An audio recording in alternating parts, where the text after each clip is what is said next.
Alors, le cancer de la prostate, depuis 10 ans, qu'on vit une révolution, puisque de nombreuses drogues apparaissent avec des effets notables qui non seulement jouent sur la qualité de vie, mais également jouent sur la quantité de vie.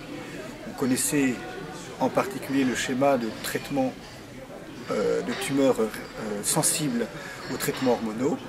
Et depuis l'avènement du docétaxel, c'est-à-dire depuis 10 ans, puisque les premières publications ont lieu en 2004, il existe une chimiothérapie effective dans le cancer de la prostate résistant à la castration. Et pourquoi résistant à la castration? Parce que sont apparues de nouvelles drogues qui ont toujours un fondement hormonal, qui agissent même si les premières lignes de traitement hormonal ne sont plus efficaces. Et actuellement, après chimiothérapie, l'on peut proposer ces drogues, qui sont au nombre de 2 actuellement, l'acétate d'abiraterone et le MDV 3100, après chimiothérapie. Mais également après chimiothérapie, on peut proposer une deuxième ligne de chimiothérapie avec le cabazitaxel, et également un médicament qui n'est pas tout à fait un médicament, mais qui consiste à effectuer des injections de radium-223, qui non seulement jouent sur la survie globale, mais également sur la qualité de vie en diminuant les douleurs osseuses. Il se pose la question de savoir si ces médicaments qu'on proposait après chimiothérapie sont également efficaces avant chimiothérapie.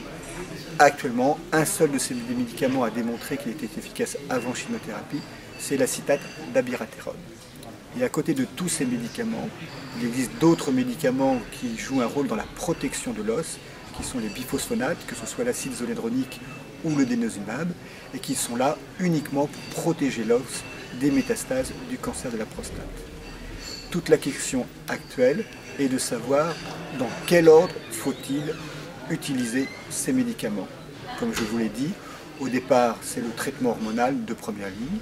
Ensuite, au moment où le traitement hormonal n'est plus efficace, on proposait la chimiothérapie. Et après la chimiothérapie, il n'y avait pas d'autre traitement. Les modifications en 2012-2013, c'est qu'il y a le traitement hormonal. Lorsque le traitement hormonal n'est plus efficace, se pose la question d'utiliser d'emblée l'acétate d'abiraterone et bientôt le MDV 3100, puis effectivement la chimiothérapie. Et après la chimiothérapie, tous ces médicaments que sont l'acétate d'abiraterone, le MDV, le cabazitaxel ou même le radium-223. Dans quel ordre, dans quelle séquence thérapeutique? Il y a des résistances croisées entre ces différents médicaments qui fait que probablement, comme dans le cancer du rein, lorsqu'ils sont sortis les anti-angiogéniques, il a fallu savoir quel type d'angiogénique utiliser selon le type de tumeur du rein et dans quel ordre. De la même façon pour le cancer de la prostate, c'est cette question qui devra être résolue dans les années qui viennent.